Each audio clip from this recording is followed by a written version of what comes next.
The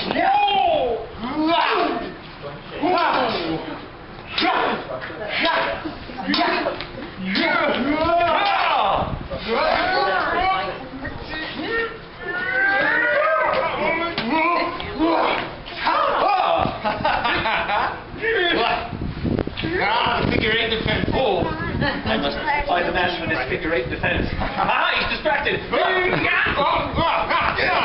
Put you.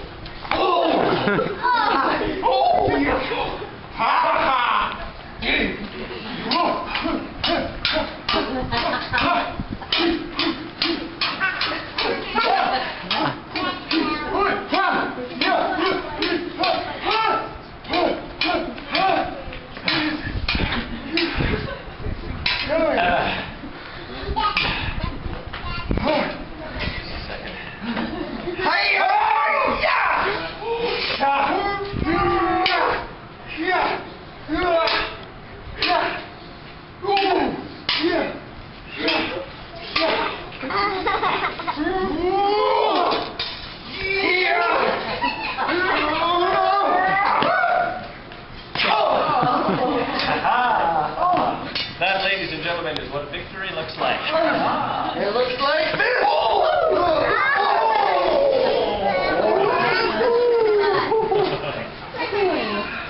That's what you call a fight with no winner.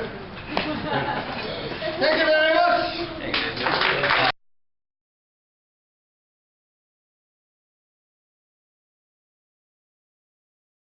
This fight. We of course have a premise. We actually stole the opening from Romeo and Juliet. It's public domain though, so we don't have to pay royalties. The instigating factor, and then we start with AI. It's just a little curve. Yeah, we'll take care of that. So I start with a move called a balestra, which is composed of two parts. There's kind of a step forward leading into a thrust to Will's thigh. He will then envelop that and expel it over, exposing my behind, which will then move forward with a punto reverso. It's point reversal. I'm then going to defend that and step forward with a punto reverso of my own to attack Will. He then expels that, going into a series of online thrusts, where he basically just places it sort of right there. I respond with what's called bell clangers. They're kind of in the swashbuckling tradition. They're just like that. And the scary part about these is that we get into what we call in stage combat fight distance, where if I'm standing at Michael, this is fight distance. Nothing is ever, if I extend all the way, I'm never going to hit him with the sword. It's always good to know when you're swinging around that you're never going to hit the guy. Because always more important than anything else is safety, because we don't want to be injured. It's why we train to do this. After a series of bell clangers, Will then goes into a 5, where he will moulinet. That's a fancy French word for doing this. Oh, It is a fancy French word. Moulinet. Moulinet. We then call that a 5 because we break down the different blocks and attacks in stage combat into numbers, so that if we have a common language then to communicate. So I'm not saying, oh, I'm attacking your this, that, or we can say like, okay, like Will is going to attack my 1, and I block 1 or 2 right over here, 3 just above that, 4 on the other side, and then 5 above. Allows us to communicate clearly and more quickly what we're doing. From here, we step into what's called a core-to-core. And this is one of those moments that we can really pause. We can be struggling and fighting like this all day long, but our voices will give out eventually, so we're not going to do that. At least am I throwing William off. Prepping to slice at his legs, which I jump. Whoa! And I look very cool when I do that.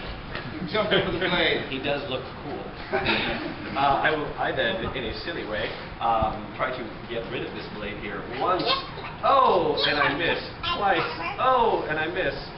And then, catching Will off guard. This is one of those moments where, you would very seldom, you would never really grab your opponent's blade. At the same time, even if this was a fully sharpened blade, where I'm grabbing it is an unsharpened part of it, so it's slightly conceivable that it could happen. Not really, but there's a bit of a possibility. Oh, he's making one when he's pulling me around, and I'm selling the fact that he is pulling me around. We then come to a point where I'm slicing over Will's head, and what's happening here, as with all stage combat moves, is that I'm showing Will first that it's going to happen. I'm prepping so that he sees, oh, Mike is about to slice over my head. I then wait for him to duck. After he's clear, I extend the blade, showing the attack itself. Then this comes around here. Oh! Will punches me in the stomach. Which is a nice little contact punch. I always like this part of the fight, because rarely do you ever make contact with somebody. Normally there's what we call naps. If there's ever hand-to-hand combat, we make that like this, and like this, and like this, and all different kinds of ways to hide the noise of making the contact. But in this case, we have a nice little contact punch, so I actually get to hit him in the stomach. But I do it with a very soft fist. I don't ball up my fist, because that might really hurt. So I make a nice loose fist, and I just slap my fingers, and as soon as I bring my hand back, I've made the fist. Looks like I've just popped him in the stomach real hard, and then he can sell it as if I have just knocked his stomach back. And selling it is what makes it look like I'm being injured, obviously. So if I don't sell the punch, I just stand here. Ha! I look like I'm Superman. From here, the blade moves towards William. He sees that point. Oh! I have to dodge that. Then we move into some threes, basically. This is these come from the swashbuckling tradition, so anything with Errol Flynn, Captain Blood, the old Count of Monte Cristo. These are largely stock phrases that were used at the time. So a person could, a choreographer could say, okay, we're going to do, some Glasgow 8s followed by a Spanish 7 into some rolling 8s. And the guys who are doing the fight would know exactly like, oh, we know exactly what those are. So you can have a fight choreographed in like 3 seconds. And they can move very quickly, which is very fun. Ha!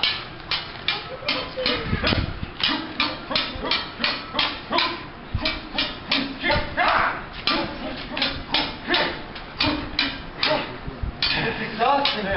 Fighting. Then we take a break. When we get tired, it's a lot when we play that. And then, surprise attack! Hi-ya! Into another three, which I then deflect. We then go into some rolling fours, which is again a move from the swashbuckling tradition. So if I'm attacking Will and he's not blocking, it doesn't go anywhere near him. It's always to either the side of him, but they look cool and they're fun. So we do them in the fight. Ah! Oh! And then we decide to move in a circle because it looks cool. Why not continue this cool look? Yeah! Ooh, I come in with a large cut. High. Oh, yeah! You see that? There's actually two things going on there. One of them is called a riposte. The other is a glissade. He is riposting the point of his blade from where he is to myself. Oh, but then there's also that awesome F sound. We call that a glissade. It's actually a term. It's also used in dance.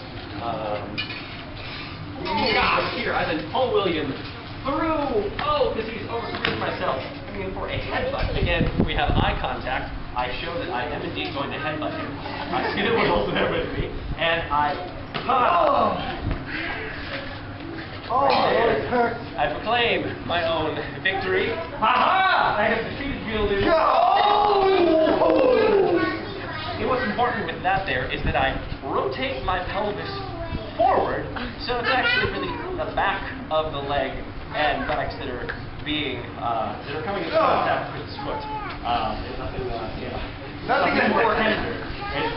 Oh, victory! Oh!